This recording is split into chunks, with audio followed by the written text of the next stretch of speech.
Welcome, welcome, welcome to Viv's Art and Garden. Today we are going to be painting this beautiful Coleus. Now I'm trying to propagate this. I got it out of my garden, and if you want to learn how to propagate Coleus, I'll leave a link in the description below.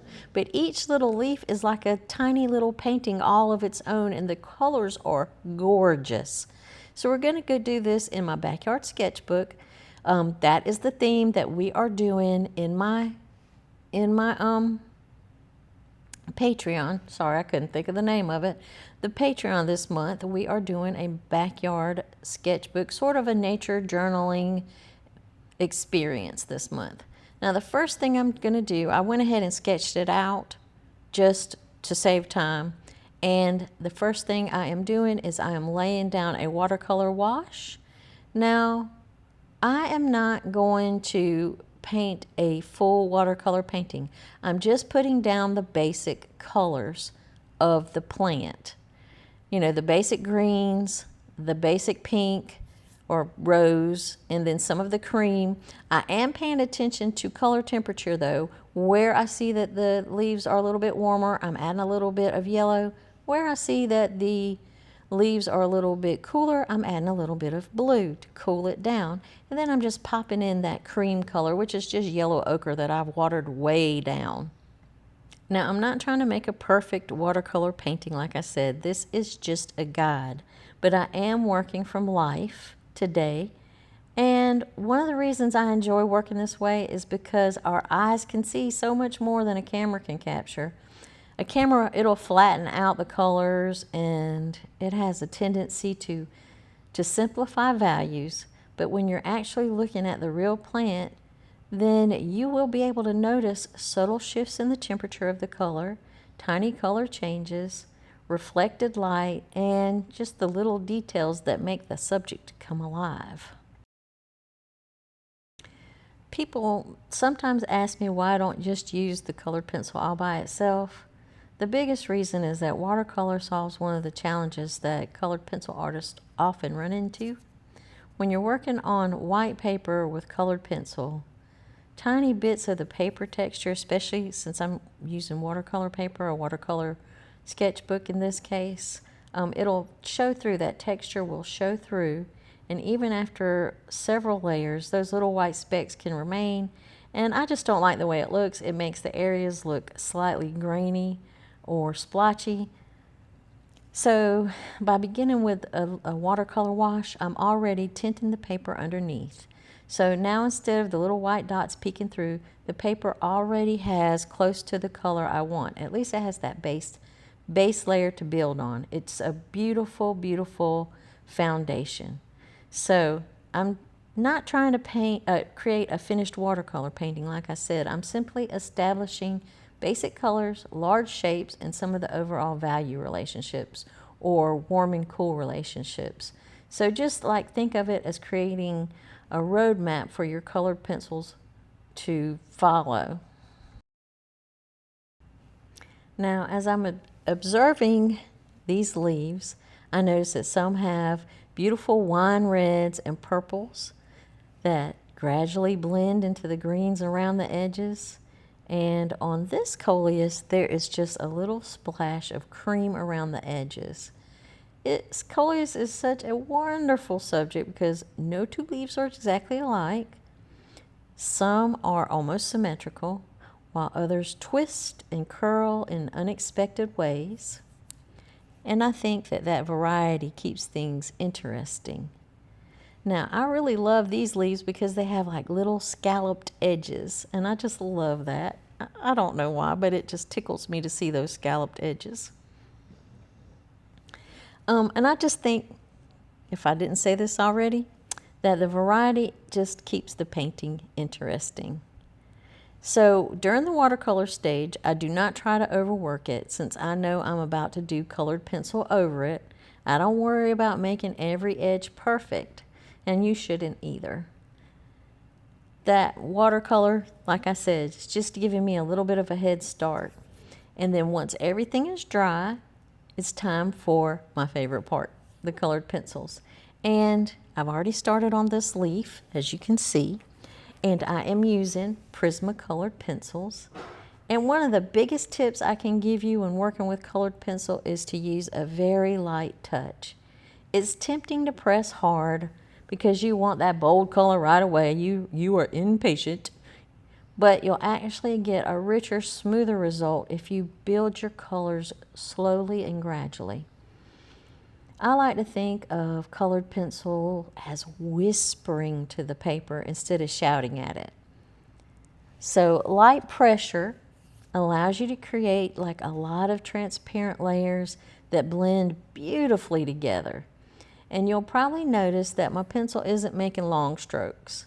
Instead, I use tiny little circles, just tiny little circle strokes. Now, I know I sped this up, but you can see it. And this is a technique I've used for years because it makes a smoother layer of color.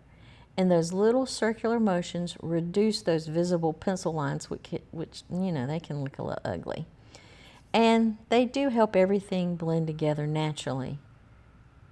I know, it seems slower at first, but the finished result is worth that extra patience because layer by layer, the color just begins to mix optically. Your eye does the blending for you. And rather than relying on that one pencil for that perfect green, I might layer several greens together with maybe a little yellow, maybe a little blue, sometimes even purple. So it's just a beautiful mix. And really, nature rarely gives us just one color because every leaf that you look at, if you're really observing it, it contains dozens of subtle colors. And I'm just talking about a plain green leaf. We're not even talking about this little Coleus right here. It'll have dozens of subtle color shifts in that one green leaf. But, you know, this one makes it a little bit more exciting because it has several colors to work with. But I'm working slowly. I build my values from light to dark just like I do with watercolor. And I almost always begin with my lightest colors first because it's so much easier to just gradually deepen shadows than to try to lighten it after you've gone too dark. Colored pencil isn't known. You can buy colored pencils that you can erase, but like these Prismacolors are not meant to be erasable. You can erase them. I would suggest if you do try to erase your colored pencil that's not meant to be erased, to use an electric eraser because it will work better in the long run. But I try not to use any kind of eraser. I just go from light to dark and just try to be gradual and intentional with all my little strokes. I start really gently and then I slowly layer like the darker greens or the deeper reds and then all the way to the richest purples, which are the darkest color in this color scheme, and just add those darkest accents at the very end. I promise you, colored pencil, it will reward your patience. Now I know each layer might seem like it's not doing too much on its own, but after like a few layers, 3 or 4, 5, however many layers you want to do, it begins to develop this incredible richness and depth. And one of the things I love most about this medium is that gradual transformation.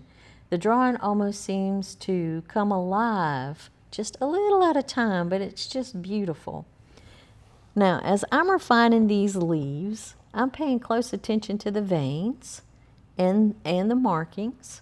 And rather than outlining my veins, what I've done is I just create my veins by gradually building the surrounding colors. And that allows the veins to sort of emerge naturally than just, you know, drawing them right on top. So keep that in mind. You want your contours to emerge gradually, and you can do that by darkening around the edges and letting that middle part stay lighter. Another thing I'm constantly watching is the direction of the leaf because every leaf curls differently. Some curl upward toward the light, others they might curl down or fold over on each other. The changes in value will describe those forms. So that's what you're wanting to really look at. Not necessarily the curves, but you know, the curves will inform you that the value is going to change. So when one side catches the light and the other slips into shadow, the leaf suddenly feels a little bit more three-dimensional. So that's something that I just always encourage artists to look for. So really, instead of asking yourself, what color is it? Try asking, where is the light? The light usually is what creates the form, and the color, it just simply follows the light. So that is one thing I want you to really pay attention to, and I say it in all of my videos. You want the right tone, the right shape, in the right place. So look for those values. When I say tone, I really mean value, the right value. Is it a really light highlight? Is it a really dark shadow? So just keep that in mind as you're working, see where they are, and just try to emulate the right shape in the right position. Now I'm really loving this, especially this deep center. That pink, that kind of rosy magenta pink is just luscious to me. And I'm just taking darker greens and I'm just gradually adding those shadows by adding more and more layers on top of the green. And you can see that here in this leaf that I'm doing, how that one side is really light where the light is catching it. I've used a little yellow into that green. And then on the other side is the darker shade where I'm using more forest green. And you can even put a few layers of blue over that, maybe indigo blue, and that'll darken up that leaf as well. As well as the pink, you can also put some purple in that pink to darken it up, or blue. So yeah, that's just some ideas. Now I'm just trying to get some of the value in this leaf by adding another layer. Now this is my mid-tone green. I put down my lightest green first. Then I'm doing a little mid-tone green on top of it.